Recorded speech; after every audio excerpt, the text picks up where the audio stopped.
Today, I'm going to share the sleep schedule I personally used to raise my GPA from a 3.3 up to a 3.9 during my senior year of college.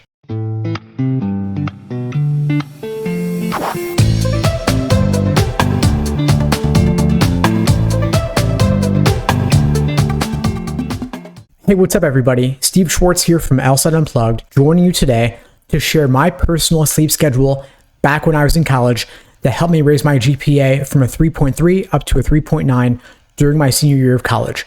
Before I get into it, a little bit about LSAT Unplugged. We offer live online classes via Zoom, on-demand video courses, small group coaching, and one-on-one coaching. Check out the links below this video to find out more and to book a call with me and my team. We'd love to help you out. So today I'm going to share with you the sleep schedule I personally used to help maximize my productivity during my senior year of college. The reason I'm sharing this with you today is because this was the most productive period of my life, and the sleep schedule I adopted during this period helped me raise my GPA significantly, get more out of my final year of college in terms of my academic success, and avoid procrastination and the distractions that got in the way of me achieving my fullest potential in my academic pursuits.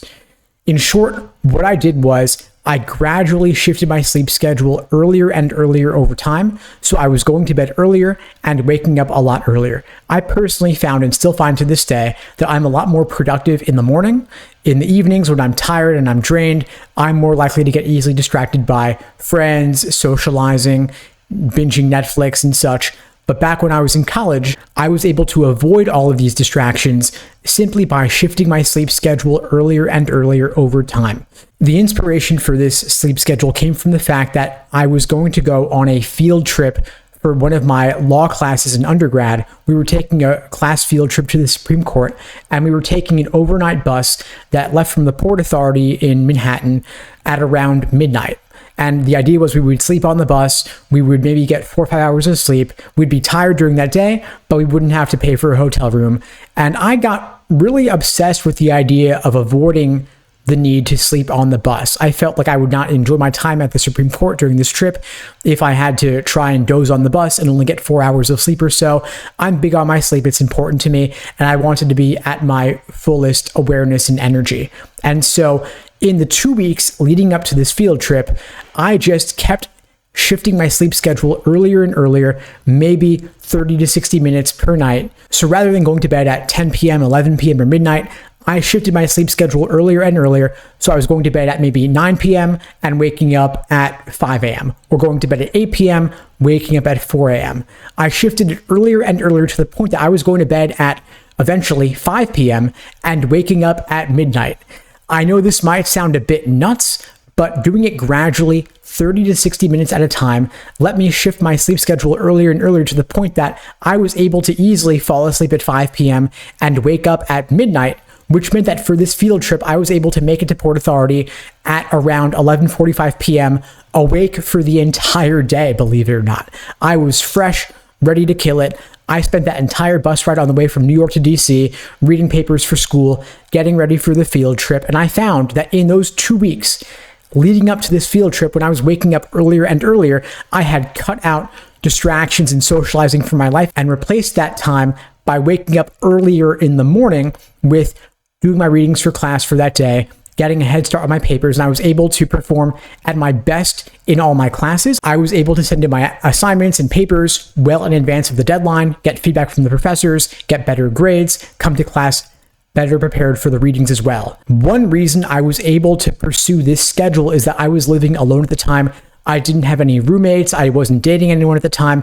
I wasn't seeing friends much during this period, except maybe for lunch or a late breakfast. So I can't say I'd want to return to this schedule long term. I don't think it's the kind of schedule you want to pursue for months or years at a time. But during this brief period, for these 2 weeks or so that I was getting ready for this field trip, I found that I was better prepared for my classes than I'd ever been at any point in undergrad.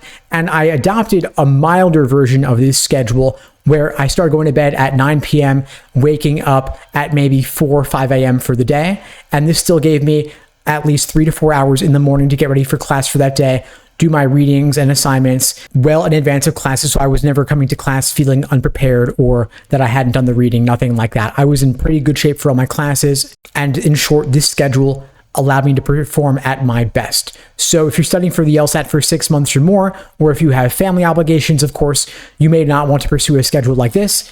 But if you're living alone and have no other obligations other than studying for the LSAT, and you're able to just hole up and hit the books, take your time practice tests, review them in depth, you may want to consider a modified version of this schedule for a brief period in the final lead up to taking your actual official LSAT. So maybe if you're taking the LSAT 1 month from now or a couple weeks from now, depending on when you're watching this, and you want to maximize your productivity, avoid distractions, adopting a schedule like this where you're awake all night and asleep in the late afternoon and early evening, you can more easily avoid other people who are going to get in the way of you achieving your fullest potential on the LSAT. And then you can return back to living on a more normal sleep schedule and be able to see your friends and family once again. Anyway, folks, that's all for now. I hope you found this video helpful. If you did, please do me a favor and share it with someone who needs to see it. Maybe you know someone else studying for the LSAT in their final months who just needs to hole up and put in the time without falling prey to distractions like friends and family or just watching Netflix. I find that folks are rarely waking up early and setting their alarm just to watch Netflix at 4 a.m. Although you may stay up until 4 a.m. watching it, this isn't a schedule that will let you avoid the temptations of non-LSAT related pursuits during that brief final period before your actual official LSAT. So if you found this video helpful, again, please share it with someone who needs to see it. It could make the difference for them getting that top LSAT score and getting to that dream law school just by shifting their sleep schedule a bit for that final month before the test. In the meantime, folks, I'll wish you all the best and take care.